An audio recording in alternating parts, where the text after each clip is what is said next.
سب سے زیادہ اللہ کی رضا کس کو ملتی ہے؟ جو اللہ کے لیے جان دے دے. کمال کی بات یہ ہے, کوئی کافر اس پہ اشکال کر سکتا ہے کہ جس نے اللہ کے لیے جان دے دی تو اللہ نے تو جان ہی لے لی اس کی, اب کیا رہ گیا اس بیچارے کے پاس؟ کیا خیال ہے بھائی؟ بھائی سب سے بڑی قربانی کیا ہے؟ اللہ کے لیے جان دے دینا, جو بارڈر پہ ہمارے فوجی دے رہے ہیں. اس لیے خدا کے لیے اپنے جو عسکری طاقتیں ہیں نا, جہاں دفاع کی بات آئے ان کو سپورٹ کیا کرو. غلط کمنٹ جب میں دیکھتا ہوں تو خون کھولتا ہے. اس وقت پوری دنیا ہمارے کنٹری کے خلاف ہے, جتنی بھی بڑی عالمی طاقتیں ہیں.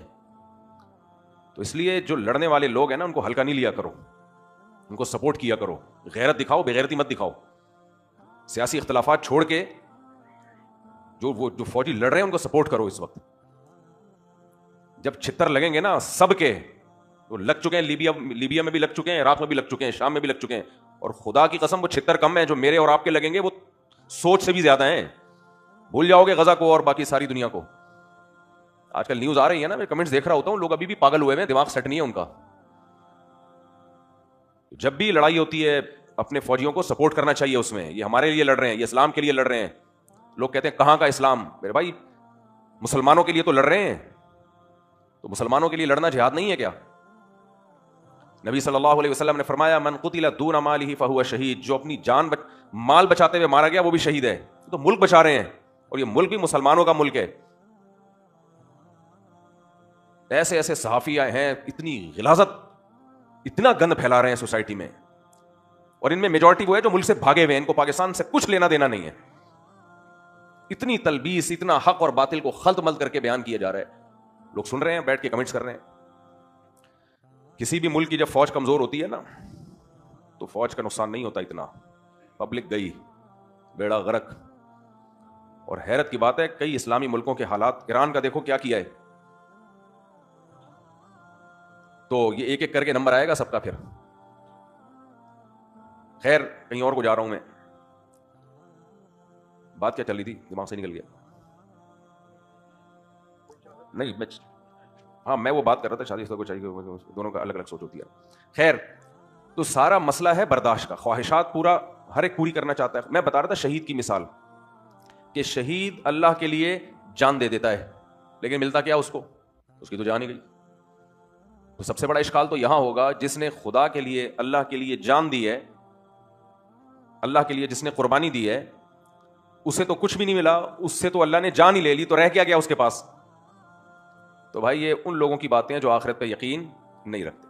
اسی سے آخرت کا پتہ چلتا ہے, اسی سے آخرت کا پتہ چلتا ہے کہ دیکھو یا تو خدا ہے یا نہیں ہے, دونوں میں سے ایک ہی بات ہوگی نا. ہم مدرسے میں جب پڑھتے تھے نا, تو جنہوں نے منطق پڑھی ہے, تو وہ اسٹائل یہ ہوتا ہے, یا تو یہ ہے یا نہیں ہے, پھر یہ اس کی اتنی صورتیں, یا تو یہ صورت ہوگی یا یہ صورت ہوگی. اس کو کہتے ہیں وجہ حسر کے ساتھ, اس سے آدمی رزلٹ, نتیجے تک پہنچ جاتا ہے.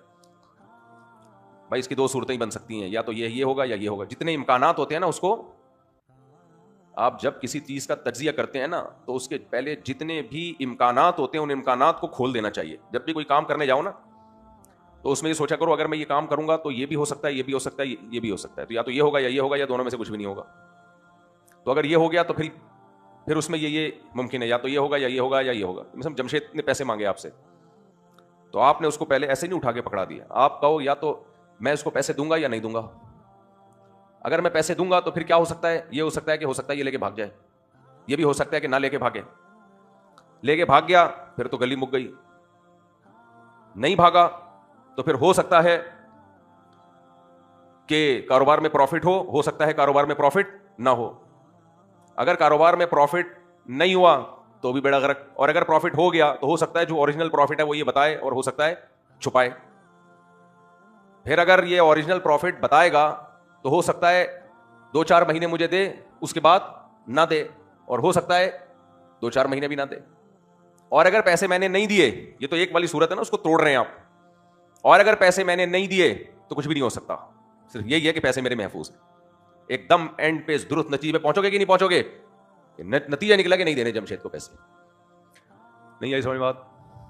لوگ کیا کرتے ہیں, یہ تجزیہ نہیں کرتے. وہ کہتے ہیں جمشید پیسے مانگ رہا ہے, بزنس مجھے کما کے دے گا, یہ لے. او بھائی سارے امکانات پہ غور کرو. نہیں دیے پیسے تو کیا کیا ہو سکتا ہے؟ نہیں دیے تو یہ ہو سکتا ہے کہ وہ ناراض ہو سکتا ہے, بس اس کے علاوہ کچھ بھی نہیں ہو سکتا. اب وہ ناراض یا تو ناراض ہوگا یا نہیں ہوگا. اگر نہیں ہوگا تو کوئی بات ہی نہیں ہے, اور اگر ہوگا تو اس کی ناراضی سے کیا کیا ہو سکتا ہے. اس کی ناراضی سے یہ ہو سکتا ہے کہ آپ کو ہو سکتا ہے نقصان پہنچائے, ہو سکتا ہے نقصان نہیں پہنچائے. نہیں پہنچائے تو کوئی مسئلہ نہیں ہے, نقصان پہنچائے تو کیا نقصان پہنچا سکتا ہے. تو اگر آپ سمجھ رہے ہو کہ آپ کے وہ سسرال سے اس کا تعلق ہے, یہ ایسا ناقابل تلافی نقصان پہنچا سکتا ہے کہ وہ پیسوں کے نقصان سے زیادہ ہے, تو پھر ٹھیک ہے غور کر لو, اور اگر ایسا نہیں ہے چل پتلی گلی سے نکل. اس کو کہتے ہیں وجہ حسر کے ساتھ کسی چیز کو بیان کرنا. تو ہر چیز میں یہ سوچا کریں, یا تو یہ ہوگا یا یہ ہوگا. ہمارے حضرت کے پاس کسی کا فون آیا کہ ڈاکٹر نے کہا تم ہارٹ پیشنٹ ہو, کسی بھی ٹائم پہ مر سکتے ہو. حضرت فرماتے ہیں کہ کوئی بھی کسی بھی ٹائم پہ مر سکتا ہے. تو مرنے میں پھر یہ سوچ لیا کریں, جب ٹینشن ہونا میں مر نہ جاؤں کہیں, تو آپ بولو یا تو میں باقی مر جاؤں گا یا بالکل نہیں مروں گا. اگر مر گیا ختم کہانی, نہیں مرا تو آگے جا کے مر جاؤں گا. کیا خیال ہے بھائی؟ تو اس کو تجزیہ کیا کریں گے, یا تو یہ ہوگا یا مجھ سے لوگ پوچھتے ہیں عمران خان جیل سے چھوٹ جائے گا, میں کہتا ہوں یا تو چھوٹ جائے گا یا نہیں چھوٹے گا. کیا خیال ہے بھائی؟ وغیرہ وغیرہ. میں اس پہ زیادہ نہیں بات کرتا آگے. تو کیا ہو جائے گا, یعنی اس کا اینڈنگ پوائنٹ یہ کہ زیادہ سے زیادہ کیا ہو جائے گا بھائی, زیادہ سے زیادہ کیا ہو جائے گا. زیادہ سے زیادہ یہ ہو جائے گا میں اور آپ مر جائیں گے, کوئی ٹینشن لینے کا نہیں ہے. ویسے بھی کیا ہو جائے گا ہے بھائی, مر جائیں گے. وہ ایک چٹکلا ہے نا, روزے میں ہے تھوڑا سا فریش ہو جائیں گے آپ لوگ, چائے تو پی نہیں سکتے. وہ ایک آدمی انٹرویو لینے کے لیے, وہ اینکر ہوتے ہیں نا ٹیلی ویژن کے, جا کے لوگوں کو تنگ کر رہے ہوتے ہیں, تو اس کے پاس 2 بکرے تھے. اچھا میں نے یہ لطیفہ سنایا تو اس کے بعد سے یہ میڈیا پہ گھوم گیا, تو میں نے میڈیا سے نہیں اٹھایا تھا, لوگوں نے مجھ سے اٹھا کے آگے چلایا ہوگا. تو ایک آدمی کے 2 بکرے تھے, ایک کالا اور ایک سفید. تو ٹی وی کے جو اینکر ہوتے ہیں, جو نیوز اینکرز ہوتے ہیں, ان کو تھوڑی سی کچھ ہوتا ہے جا کے لوگوں سے پوچھنا کیا ہوتا ہے, وہ مسجد میں بتانا مناسب نہیں ہے. تو وہ جا کے کہنے لگا یہ کالے والے بکرے کے بارے میں, کہا یہ بکرا کس کا ہے؟ انہوں نے کہا یہ میرا بکرا ہے. اور یہ سفید یہ کس کا ہے؟ انہوں نے کہا یہ بھی میرا ہے. اچھا بھائی اس کالے والے کو کیا کھلاتے ہو؟ اس نے کہا گھاس کھلاتا ہوں. نہیں, نے کہا ان دونوں بکروں کو کیا کھلاتے ہو؟ اس نے کہا کالے والے کو یا سفید والے کو؟ کہا کالے والے کو کہتے ہیں گھاس, اور سفید کو کہہ رہے اس کو بھی گھاس. ان دونوں کو تم نہلاتے ہو؟ کہتے ہیں کالے والے کے بارے میں پوچھ رہے ہو یا سفید والے کے بارے میں؟ اس نے کہا بھائی کالے والے کا بتا دے پہلے. کہہ رہے ہاں نہلاتا ہوں. اور کہہ رہے سفید کو, کہہ رہے اس کو بھی نہلاتا ہوں. اچھا بھائی ان کو چرانے کے لیے ٹہلانے کے لیے لے کے نکلتے ہو کہ تو کالے والے کی بات کر رہے ہیں سفید والے کی بات کر رہے ہیں؟ کالے والے کا بتاتے, کہہ رہے ہاں ٹہلاتا ہوں. اور سفید کہہ رہے اس کو بھی ٹہلاتا ہوں. جن لوگوں کے پاس فالتو ٹائم ہوتا ہے نا وہ اس طرح. پاکستان میں ویلے بہت ہیں, میں نے دیکھا ہے. مجھے اندازہ ہو جاتا ہے کسی شخص کے بارے میں کہ یہ کتنا فارغ ہے. تو اور پھر وہ کہہ رہا ہوتا ہے مجھے روزگار نہیں مل رہا. بھائی تیرے اسٹائل سے لگ رہا ہے کہ تو فارغ ترین آدمی ہے, تجھے کہاں سے ملے گا روزگار, اور ملے گا بھی تو بیڑا غرق کرے گا. تو پھر اس سے پوچھا کہ بھائی یہ تو کیوں اتنی بڑی مصیبت کھڑی کی ہوئی ہے, کالا والا سفید, جب دونوں کے ساتھ ایک ہی معاملہ ہے تو پھر یہ کہہ دیا کرے نا ہاں بھائی دونوں کو نہلاتا بھی ہوں, دونوں کو گھاس بھی کھلاتا ہوں. وہ کہتے ہیں اصل میں بات یہ ہے کہ کالا والا میرا ہے. کہتے ہیں اور سفید والا, کہہ رہے وہ بھی میرا ہے. اس کو کہتے ہیں تجزیہ کرنا. تو خواہشات کسی کی پوری نہیں ہوتی, کہیں نہ کہیں بریک لگانی پڑتی ہے. خوش قسمت لوگ وہ ہیں جب ان کی خواہش پوری نہ ہو تو وہ اللہ کی تقدیر پہ راضی رہیں, بلکہ اللہ کے لیے خواہشات کو ذبح کر دیں. جن میں شہید سب سے پہلے ہے. سب سے زیادہ سب سے بڑی قربانی خدا کے لیے کس کی ہوتی ہے؟ شہید کی ہوتی ہے. شہید کی قربانی چونکہ زیادہ ہے تو میرے بھائی سوال پیدا ہوتا ہے اللہ تو اس سے جان لے رہا ہے, اس کو بیچارے کو کیا ملا؟ تو یہی اس کا جواب ہے کہ یہ دنیا دار العمل ہے, دار الجزا نہیں ہے. اگر یہ دار الجزا ہوتی تو سب سے زیادہ دنیا میں شہید کو نوازا جاتا کہ اللہ وہ شہید ہوا, اللہ اس کو اسی وقت دوبارہ زندہ کر دیتا کہ جا بھئی عیاشی کر. لیکن یہاں لوگ بڑی بڑی قربانیاں دیتے ہیں, اور قربانی دینے کے بعد ان سے دنیا کی سب سے بڑی دولت جسے زندگی کہا جاتا ہے وہ زندگی چھن جاتی ہے. اب یا تو یہ اللہ پہ اشکال ہے, اے اللہ تیرے لیے لوگ قربانی دے رہے ہیں اور تو کچھ بھی نہیں کر رہا, یا پھر میرے بھائی اللہ نے صحیح کہا ہے کہ اس زندگی کے بعد ایک اور زندگی ہے. یہ ایسے جیسے خواب دیکھ رہے ہیں ہم, خواب ہے اصل. وَلَلدَّارُ الْآخِرَةُ وَإِنَّ الدَّارَ الْآخِرَةَ لَهِيَ الْحَيَوَانُ. قرآن کہہ رہا ہے اصل آخرت کی زندگی ہے, یہ کچھ بھی نہیں ہے.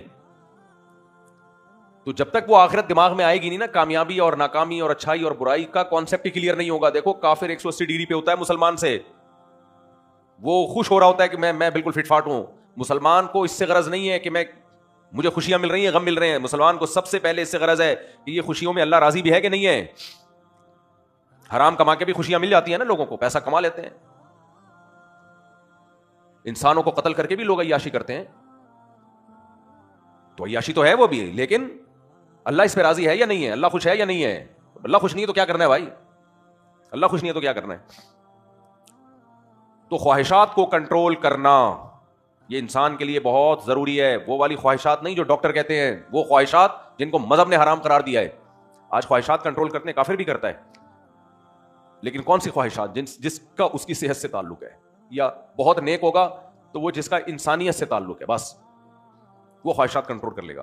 جگہ جگہ تھوکیں گے نہیں وہ, کیونکہ ان کو پتا ہے کہ لوگوں کو تکلیف ہوتی ہے. گاڑی غلط پارک نہیں کریں گے, ان کو پتا ہے لوگوں کو اس سے کیا ہوتی ہے, تکلیف. تو یہ انسانیت ہے, ٹھیک ہے, اچھی بات ہے. تو جو انسانوں کے لیے کچھ کرے گا اس کو انسانوں سے اس کا بدلہ مل جائے گا, اور پورا بدلہ ملتا بھی نہیں ہے, کیونکہ انسان دے ہی نہیں سکتا نا بدلہ. کوئی کسی انسان کے لیے جان دے دے تو کیا بدلہ دے دیا اس انسان نے اس کو؟ ہے بھائی, عاشقین مرتے ہیں نا, خودکشیاں کرتے ہیں, تو کیا ان کی معشوقہ کیا کچھ بھی نہیں ہوتا؟ فاتحہ بھی نہیں پڑھنے آتی قبر پہ. جمشید کے ساتھ گھوم رہی ہوگی تھوڑے دنوں میں. کل کوئی کہنے لگا کہ آپ فلاں کو جانتے ہیں, میں نے کہا نہیں, میں صرف جمشید کو جانتا ہوں. فی الحال میرا کوئی میرے سسرال میں کوئی جمشید نہیں ہے, یہ ذہن میں رکھنا. آپ سمجھو گے کہ شاید مفتی صاحب اپنا غصہ یہاں نکال رہے ہیں, یہ لیبل لگا کے. مجھے ابھی تک میرے سالوں میں مجھے نہیں یاد پڑتا کہ کوئی جمشید نام کا بندہ ہو. ہاں, کوئی پیدا ہو گیا, اس کا نام ابا نے جمشید رکھ دیا, تو میں اس کا ذمہ دار نہیں ہوں اب تک کی رپورٹ کے مطابق. تو یہ صرف ایک کیریکٹر ہے, کردار ہے, اس کو سیریس نہ لیں آپ. تو اصل مسئلہ کیا ہے؟ خواہشات پہ کنٹرول. اللہ یہ چاہتے ہیں کہ تم اپنی خواہشات پہ کنٹرول کرو. انسان اور جانور میں جو فرق ہے, جانور ہر جگہ منہ مارتا ہے, اسے اچھے برے کی تمیز نہیں ہے. انسان ہر جگہ منہ نہیں مارتا, اسے اچھے برے کی تمیز ہے. اسے پتا ہے کہاں غصہ کرنا ہے, کہاں غصہ برداشت کرنا ہے, کہاں کمانا ہے, کہاں نہیں کمانا ہے, کہاں محنت کرنی ہے کاروبار کے لیے, اور کہاں اس محنت کو اللہ کے لیے چھوڑ دینا ہے. اور اگر غصہ کرنا ہے تو کتنا کرنا ہے, اپنی خواہشات کو کنٹرول کر کے صدقہ اور خیرات کرنا ہے. یہ ساری چیزیں, اپنی نیند کو قربان کر کے اللہ کے سامنے کھڑے ہونا ہے. یہ ساری کی ساری خواہشات ہیں جو دن بھر میں ہمارے ارد گرد گھومتی رہتی ہیں. تو اللہ کہتے ہیں قرآن مجید میں کہ میں نے تم پہ روزے فرض کیے لعلکم تتقون, تاکہ تمہاری جو پاور ہے خواہشات کو کنٹرول کرنے کی, اس پاور میں اضافہ ہو جائے. دیکھو, انسان کی مثال ہے, بلکہ تو ہر مخلوق پہ, کہ آپ اپنی جو طاقت استعمال کرتے ہو وہ طاقت کم ہونے کے بجائے بڑھتی ہے. دیکھو, کوئی چیز استعمال کرو گے نا تو استعمال سے چیزیں کم ہونا شروع ہو جاتی ہیں. آپ کے دفتر میں کرسی آپ استعمال کر رہے ہو, بیٹھتے ہو, ایک دن کے بعد اس کی ریپیئرنگ کی ضرورت ہوتی ہے. ایسا ہی ہے کہ نہیں ہے؟ کپڑے آپ پہنتے ہو, پہنتے استعمال کرتے کرتے پرانے ہو جاتے ہیں, پرونے ہو جاتے ہیں نا, پنجابی میں کہتے ہیں پرونے, ایسے کہتے ہیں, پرونے ہو جاتے ہیں وہ کپڑے. ہر چیز استعمال کے بعد آہستہ آہستہ آہستہ آہستہ ریٹائر ہونے لگتی ہے وہ چیز. لیکن انسان کے اندر جو صلاحیتیں ہیں, ان صلاحیتوں کا جب وہ استعمال کرتا ہے تو وہ صلاحیتیں کم ہونے کے بجائے بڑھتی ہیں. انسان کے اندر جتنی بھی صلاحیتیں ہیں نا, جم میں دیکھو جو باڈی بلڈر ویٹ اٹھاتے ہیں, شروع میں بہت کم, 1-1 کلو 2-2 کلو, آہستہ آہستہ ایک دن آتا ہے اتنا وزن اٹھا رہے ہوتے ہیں کہ آدمی حیران ہوتا ہے. بھائی, دفتروں میں بھی لوگ ویٹ لفٹنگ کرتے ہیں, آپ نے دیکھا ہوگا, مشکل ہوتا ہے ان کے لیے شروع میں. پھر جب بغیرت بن جاتے ہیں, تفصیل پھر کبھی اکیلے میں آئیں گے تو آپ کو بتاؤں گا. ویٹ لفٹنگ روحانی طور پہ بھی ہوتی ہے اور بولو جسمانی طور پہ بھی ہوتی ہے. خیر, تو غیرت میں بھی آگے جا سکتا ہے آدمی, بغیرتی میں بھی آگے جا سکتا ہے. جو قوت استعمال ہوگی وہ قوت انسان میں آہستہ آہستہ بڑھتی ہے. جو چلتے ہیں, ڈاکٹر کہتے ہیں واک کریں, وہ کہتے ہیں ہم سے چلا نہیں جاتا. ڈاکٹر کہے گا تھوڑا تھوڑا چلنا تو شروع کریں, تھوڑا تھوڑا تو چلے نا. نہیں ڈاکٹر صاحب, ابے 4 قدم چل لے, کل 5 چل لینا. میرے پاس بھی تو چل کے آیا ہے نا. بھائی, چھت پھٹی تھی, وہاں سے ہیلی کاپٹر سے تھوڑی تجھے اتارا گیا ہے. گاڑی میں آیا ہوگا تو کلینک تک گاڑی سے تو چل کے ہی آیا ہے نا. تھوڑا سا چل لو. دیکھو, جو کام مشکل لگ رہا ہو نا, تھوڑا کر لو. جتنا ہو رہا ہے اتنا کر لو. آہستہ آہستہ خود زیادہ کی عادت پڑے گی. جاگنگ نہیں ہو رہی, میں نے طویل عرصے تک جاگنگ چھوڑ دی تھی, مدرسے میں مصروف تھا. تو مجھے یاد ہے جب کئی سال کے بعد جا کے میں نے جاگنگ کی تو 1 چکر گراؤنڈ کا لگایا ہے. اس کے بعد جب واش روم سے بیٹھ کے اٹھتا تھا نا, 1 مہینے تک پتہ چلتا تھا کہ اٹھا ہی نہیں آ رہا. حالانکہ میں بچپن میں بہت کھیلتا تھا, تو مجھے اندازہ ہو گیا کہ یہ پروگرام کیا ہونے والا ہے, اڑنے والا ہے. تو میں نے کہا اب لوگ کہتے ہیں نہیں ہو رہا. بھائی نہیں ہو رہا, یہ تو بہت بڑا عیب ہے کہ آپ نے 1 چکر لگایا, آپ سے اٹھا ہی نہیں آ رہا. تو میں نے کہا اس کا مطلب یہ کام کرنا ہے, یہ تو لازمی کرنا ہے. تو پھر ایسا بھاگے کہ اب پکڑائی میں نہیں آ رہے الحمدللہ. میں اگر کسی سے قرضہ لے کے بھاگنا چاہوں نا بڑے آرام سے بھاگ سکتا ہوں الحمدللہ, لیکن میں لیتا نہیں ہوں قرضہ لوگوں سے, اللہ نے بچایا ہوا ہے. ہر آدمی قرضہ لے کے بھاگ نہیں سکتا کیونکہ بھاگا جاتا نہیں ہے. تو جو کام مشکل لگ رہا ہے وہ کرنا شروع کرو, کرتے کرتے کیا ہو جاؤ گے, عادت پڑ جائے گی اور وہ مشکل آسان ہو جائے گی. لوگ کہتے ہیں ہم سے نظر کی حفاظت نہیں ہوتی, کوئی بھی انٹی نظر آئے, کوئی خوبصورت لڑکی نظر آئے, بس مجبور ہو جاتے ہیں. یہاں بھی ایسا ہی ہے, آپ اس کو دیکھ لو گے نا تو دیکھنے کی عادت بڑھے گی. شروع میں تو ایسا ہوگا کہ چلو اس کو دیکھ لو اس کو نہیں دیکھو, یا ٹک ٹاک پہ لڑکیاں آ رہی ہوتی ہیں, دیکھ لو یار یہ والی ریل یہ بڑی کوئی خوبصورت لگ رہی ہے. شروع میں تو ایسا ہوگا, لیکن خدا کی قسم یہ چیز آپ کو ایسا کھینچے گی نا, بڈھے ہو جاؤ گے اور بد نظری نہیں چھوٹے گی اور ٹھرکی بنو گے, ٹھرکی بن جاؤ. یہ ختم ہونے والا نہیں ہے یہ عنصر انسان میں. کیا آپ سمجھ رہے ہو کہ میرا دل بھر جائے گا؟ تو جب دل میرا بھر جائے گا تو میں چھوڑ دوں گا. نہ آج تک کوئی اس کائنات میں کوئی ایسا پیدا نہیں ہوا مائی کا لال جو عورتوں کو اس نیت سے دیکھتا ہو کہ میرا دل بھر جائے تو میں چھوڑ دوں گا. تیرا دل نہیں بھرے گا, تو مرتے ہوئے بھی چاہے گا کہ کوئی نرس میرا علاج کر رہی ہو. جمشید سے علاج نہیں کرانا میں نے, کینسر میں سڑ رہا ہوگا, مر رہا ہوگا. ٹھرکی ہوتے ہیں, آپ نے بھی سوسائٹی میں دیکھے ہوں گے. یہ کیسے بن جاتے ہیں ٹھرکی؟ یہ اسی طرح بنتے ہیں کہ نظر کنٹرول ہی نہیں ہے. دیکھ لو دیکھ لو دیکھ لو دیکھ لو دیکھتے دیکھتے دیکھتے جسم میں طاقت ختم ہو جاتی ہے. خوب یاد رکھو, ٹھڑک ختم بولو نہیں ہوتی. اس کی مثال ایسے ہے, شدید بھوک لگ رہی ہو, آپ نے افطاری میں کھانا کھا لیا, پیٹ بھر گیا آپ کا, خواہش ختم, لیکن آئے تو دیکھا کہ مسجد میں افطاری چل رہی ہے, وہ کچھ الگ قسم کے پکوڑے کھا رہا ہے, وہ الگ قسم کی چاٹ کھا رہا ہے. وہاں جا کے دو نوالے وہاں بھی مار لیے, دو نوالے وہاں بھی مار لیے. یہ خواہش نہیں ہے, یہ کیا ہے, ٹھڑک. یہ ختم نہیں ہو سکتی.